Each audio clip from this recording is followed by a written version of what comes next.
जो अग्रीमेंट हुआ है प्राइवेट पब्लिक सेक्टर के लोगों के बीच में, उस अग्रीमेंट के बेसिस पे, या फिर जो औसत विक्रय है आसपास के गांव में, जो औसत प्राइस पे पैसा मिल रहा है, वो एवरेज सेल प्राइस से ये बाजार मूल्य तय होता है। बाजार मूल्य तय होने के बाद में इसको 4 गुना से गुणा किया जाता है प्रथम अनुसूची के अनुसार। 4 गुना से गुणा करने के बाद में जो राशि होती है, उसपे जो आपके जमीन की बाकी चीजें हैं, जैसे कि कुआं है, फसल है, इन सब की जितनी भी वैल्यू है, उस वैल्यू को इस राशि में जोड़ा जाता है। जोड़ने के बाद में इस पे 100% सोलेशियम मिलता है। ये 100% सोलेशियम इसमें जुड़ने के बाद भी जब तक आपको मुआवजा नहीं मिल जाता, तब तक 12% ब्याज मिलना होता है। ना ही आज तक हमें सरकार ने किसी भी तरह के सोलेशियम की बात की, ना ही 12% ब्याज की बात की है। पहली ये तो बात हो गई कि गणना कैसे होता है। दूसरी बात आती है पारदर्शिता की। कोई पारदर्शिता नहीं है इस पूरी परियोजना में। मैंने 6 आरटीआई फाइल किए। इन 6 आरटीआई में मैंने 9 प्रश्न पूछे। 9 के 9 प्रश्न में से 8 प्रश्नों का मुझे कोई उत्तर नहीं मिला। नमस्कार, मेरा नाम मधुलिका उपाध्याय है। मैं लखनऊ विश्वविद्यालय से विधि परास्नातक की छात्रा हूँ और मैं यहाँ पे अधिग्रहण से संबंधित कुछ बिंदु आपके साथ साझा करना चाहती हूँ। साउंड क्या वैसी मुंह करो।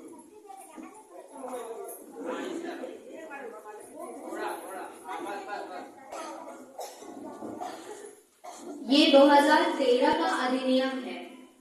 ये जो 2013 का अधिनियम है, ये बात करता है भूमि अधिग्रहण में उचित प्रतिकर और पारदर्शिता की, कि आपको जो मुआवजा मिल रहा है वो उचित है कि नहीं, और जो अधिग्रहण की प्रक्रिया चल रही है वो आपको पूरी पता है कि नहीं, पारदर्शी है कि नहीं, एक एक बात आपको बताई जा रही है कि नहीं, इसकी बात करता है ये 2013 का अधिनियम। और नैमिष नगर में ये जो परियोजना चल रही है, इसमें ना ही हमें उचित प्रतिकर मिल रहा है और ना ही हमें पारदर्शिता मिल रही है। सबसे पहले जो मैं एक चीज बताना आपको चाहूंगी कि इसमें जो आपको मुआवजा मिलता है उसकी गणना कैसे होती है। उसकी गणना करते हैं कलेक्टर साहब धारा 26 के अंतर्गत। धारा 26 इस अधिनियम में धारा 26 हमें बताता है कि कलेक्टर साहब पहले आपकी जमीन की बाजार मूल्य तय करते हैं। ये बाजार मूल्य 3 मानकों पे तय होता है। पहला कि जो जमीन की स्टैम्प है, उस स्टैम्प की वैल्यू क्या है। दूसरा, एवरेज सेल प्राइस क्या है, मतलब औसत यहाँ पे आसपास जमीन कितने पैसे में बिकती है। और तीसरा ये कि प्राइवेट कंपनी अगर कोई है उसके साथ आपका क्या करार हुआ है। इसमें से जो सबसे अधिक आपकी वैल्यू होगी वो आपका बाजार मूल्य होगा। बाजार मूल्य का 4 गुना होता है। ये पहली अनुसूची के अंतर्गत इस बाजार मूल्य का ये 4 गुना करेंगे और 4 गुना करने के बाद में आपकी जो भूमि है उसकी राशि तय होगी। उसमें आपके भूमि पर अगर कोई वस्तु है, घर है, कोई कुआं है, कोई बाउंड्री है, उसकी रकम उसमें जुड़ जाती है।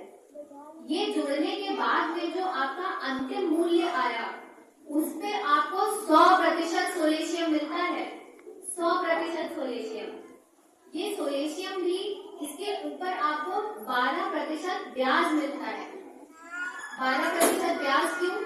सोशल इम्पैक्ट असेसमेंट एक रिपोर्ट होती है जो कलेक्टर साहब बनाते हैं और इस रिपोर्ट में बताते हैं कि आपका ये जो अधिग्रहण है ये क्यों करना चाहिए।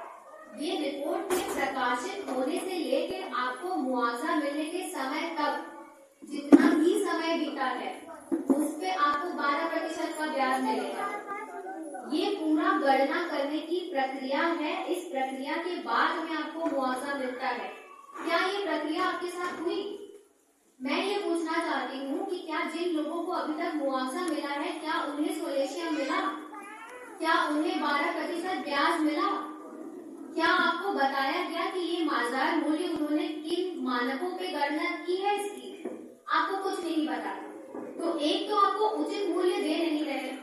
जो दूसरी बात है पारदर्शिता की, वो पारदर्शिता भी नहीं है यहाँ पे। मैंने यहाँ पे कुल 6 RTI फाइल की। 6 RTI में मैंने 9 प्रश्न पूछे सरकार से। 5 अक्टूबर को मैंने ये RTI फाइल की थी। अभी कुछ ही दिन हुए हैं, लेकिन सरकार ने इन प्रश्नों के उत्तर नहीं दिए हैं। उसमें से एक प्रश्न का उन्होंने उत्तर दिया, और उत्तर क्या दिया, उसको रिजेक्ट कर दिया, खारिज कर दिया, मना कर दिया कि हम जवाब नहीं देंगे। प्रश्न क्या था? बहुत ही सिंपल सा प्रश्न था, साधारण सा प्रश्न था कि ये जो आप अधिग्रहण कर रहे हैं, आप किस अधिनियम के अंतर्गत कर रहे हैं? कौन सा कानून है जिस कानून के अंतर्गत आप ये अधिग्रहण कर रहे हैं? वो कानून है, क्या वो 2013 का कानून है या क्या वो पुराना कानून है 1894 का? 1894 का जो कानून है वो खारिज हो चुका है। आप उस कानून के अंतर्गत आप अधिग्रहण कर ही नहीं सकते। तो बचा 2013 का कानून। सरकार ने जवाब क्यों नहीं दिया? क्यों मना कर दिया मुझे? आपको ये समझना पड़ेगा कि सरकार जवाब इसलिए नहीं देना चाहती क्योंकि अगर उसने मुझे लिखित में बयान दे दिया कि हाँ ये 2013 के अधिनियम में हो रहा है, तो 2013 के अधिनियम में 100% सोलेशियम की बात तो हुई है ना। सरकार बाध्य हो जाएगी कि आपको ये सोलेशियम देना पड़ेगा, आपको मुझे उस अमाउंट पे, उस राशि पे 12% ब्याज देना पड़ेगा। इसलिए सरकार आनाकानी कर रही है कि हम नहीं बताना चाहते आपको कि 2013 के अधिनियम में हो रहा है या नहीं हो रहा। दूसरा हर प्रश्न मैंने इनसे ये पूछा कि क्या आपने सोशल इम्पैक्ट असेसमेंट रिपोर्ट प्रकाशित की? उसका जवाब अभी तक नहीं मिला। मैंने इनसे पूछा कि क्या आप 100% सोलेशियम देंगे? उसका जवाब अभी तक नहीं मिला। मैंने इनसे पूछा कि अभी तक जिन लोगों को धनराशि मिल गई है, क्या उसमें सोलेशियम शामिल है? उसका जवाब नहीं मिला। मैंने इनसे पूछा कि क्या आप 12% ब्याज देंगे? जवाब नहीं मिला। मैंने इनसे पूछा कि जितनी भी अधिग्रहण से संबंधित जानकारी है, क्या आपने उसको ऑनलाइन वेबसाइट पे डाला है? कोई जवाब नहीं मिला। जवाब क्यों नहीं मिल रहा?